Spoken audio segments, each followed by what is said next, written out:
ሆነ አብርሽን ታፈቀርሽው ከህይወትሽ ሙልጭ ብዬ ልውጣልሽ። አይ ካላፈቀርሽው ደግሞ በቃ እኔ በጣም ነው የምወደው የማፈቅረው አለ። ጉድና ጅረት ወደ ኋላ ነው ይባላል።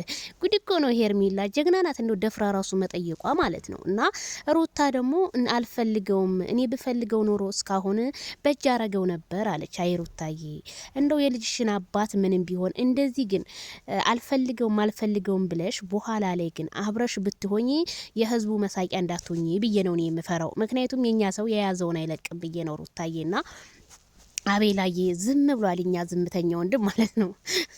ፈርዶብህ እንደው ማንም እየተነሳ አንተ ላይ ነው የሚጭነው። እና ሩታዬ ግን ለምን ዛሬ ደግሞ በጣም ነው ያማረብሽ ሩታ። ዋው አምሮብሻል፣ ጠንካራ ሆነሻል። በቃ ቆረሽ ነው እንኳንም ይቆረጠልሽ። ግን ሩትዬ ከዚህ ከአዲሴ ጋር እንዳትሆኚ፣ ሌላው ሲቅር ከአዲሴ ጋር ግን እንዳትሆኚ።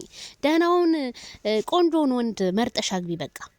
ከማይክል ጃክሰን ጋር አልሆንም ካልሽ ግን እንደ አብርሃም የሚሆንልሽ ወንድ የትም በአለም ላይ ብዞሪ አታገኝም ሩታዬ። ካልዳኔ ሙት ነው የምልሽና ሄርሜላ ግን ጀግናነሽ። ጀግንሽን ሳላደንቅ አላልፍም መጠየቅሽ ራሱ።